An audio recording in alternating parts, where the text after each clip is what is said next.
नमस्कार दोस्तों, आपका एक बार फिर से स्वागत है हमारे YouTube चैनल पे। दोस्तों, अगर आप कुछ नया सीखना चाहते हैं तो आप हमारे चैनल को सब्सक्राइब कर लें, साथ में बेल बटन को प्रेस कर दें, जिससे हमारे आने वाले सभी वीडियो का नोटिफिकेशन आपको समय पे मिल जाए।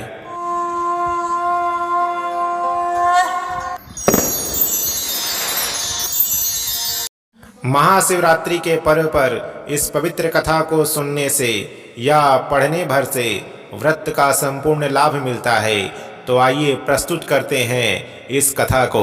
चित्रभानु नामक एक शिकारी था जो जानवरों की हत्या करके अपने परिवार का पालन पोषण करता था। वह एक साहूकार से कर्ज लिया था, लेकिन उसका ऋण समय पर न चुका सका। इस कारण साहूकार क्रोधित होकर शिकारी को शिव मठ में बंदी बना लिया। संयोग से उस दिन शिवरात्रि थी। शिकारी ध्यान मग्न होकर शिव संबंधी धार्मिक बातें सुनता रहा। चतुर्दशी को उसने शिवरात्रि व्रत की कथा भी सुनी। शाम होते ही साहूकार ने उसे अपने पास बुलाया और ऋण चुकाने के विषय में बात की। शिकारी अगले दिन सारा ऋण लौटा देने का वचन देकर बंधन से छूट गया। अपनी दिनचर्या की भांति वह जंगल में शिकार के लिए निकला, लेकिन दिन भर बंदी गृह में रहने के कारण भूख प्यास से व्याकुल था। शिकार खोजता हुआ वह बहुत दूर निकल गया। जब अंधकार हो गया तो उसने विचार किया कि रात जंगल में ही बितानी पड़ेगी। वह वन एक तालाब के किनारे एक बेल के पेड़ पर चढ़कर रात बीतने का इंतजार करने लगा। बिल्व वृक्ष के नीचे शिवलिंग था जो बिलपत्रों से ढका हुआ था। शिकारी को उसका पता न चला। पड़ाव बनाते समय उसने जो टहनियाँ तोड़ी वो संयोग से शिवलिंग पर गिरती चली गई। इस प्रकार दिन भर भूखे प्यासे शिकारी का व्रत भी हो गया और शिवलिंग पर बेलपत्र भी चढ़ गए। एक पहर रात्रि बीत जाने के पर एक गर्भिणी हिरणी तालाब पर पानी पीने पहुंची। शिकारी ने धनुष पर तीर चढ़ाकर ज्यों ही प्रत्यंचा खींची, हिरणी बोली, मैं गर्भिणी हूँ, शीघ्र ही प्रसव करूँगी।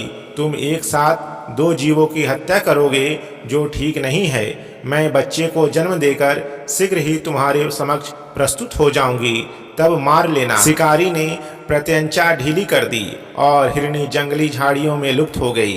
प्रत्यंचा चढ़ाने तथा ढीली करने के वक्त कुछ बिल्वपत्र अनायास ही टूटकर शिवलिंग पर गिर गए। इस प्रकार उससे अनजाने में ही प्रथम पहर का पूजन भी संपन्न हो गया।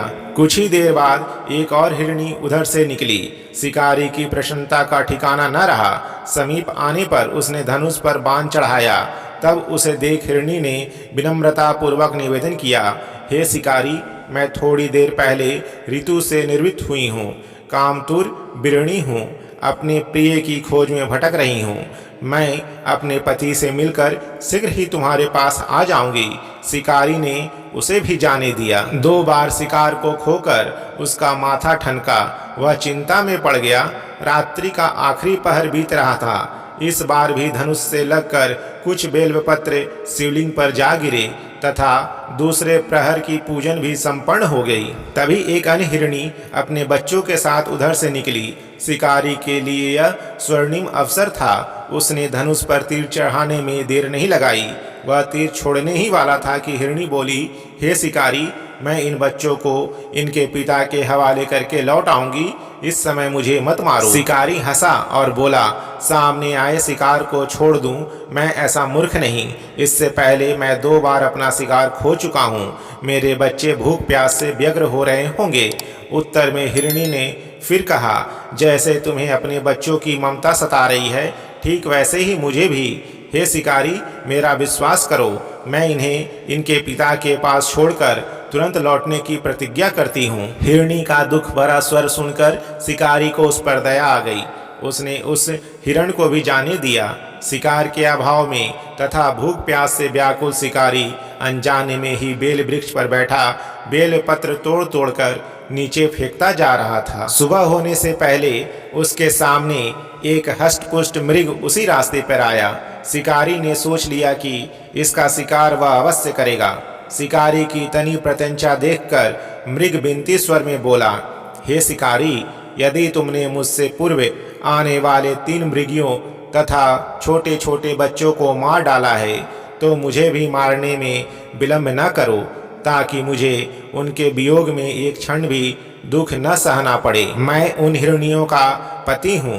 यदि तुमने उन्हें जीवन दान दिया है तो मुझे भी कुछ क्षण का जीवन देने की कृपा करो। मैं उनसे मिलकर तुम्हारे समक्ष उपस्थित हो जाऊंगा। मृग की बात सुनते ही शिकारी के सामने पूरी रात का घटना चक्र घूम गया। उसने सारी कथा मृग को सुना दी। तब मृग ने कहा, मेरी तीनों पत्नियां जिस प्रकार प्रतिज्ञाबद्ध होकर गई हैं, मेरी मृत्यु से अपने धर्म का पालन नहीं कर पाएंगी। अतः जैसे तुमने उन्हें विश्वास पात्र मानकर छोड़ा है, वैसे ही मुझे भी जाने दो। मैं उन सब के साथ तुम्हारे सामने शीघ्र ही उपस्थित होता हूँ। शिकारी ने उसे भी जाने दिया। इस प्रकार प्रातः हो गई। उपवास, रात्रि जागरण तथा शिवलिंग पर बेलपत्र चढ़ने से अनजाने में ही सही पर शिवरात्रि की पूजा पूर्ण हो गई। शिकारी को इस पूजा का फल भी तुरंत मिल गया।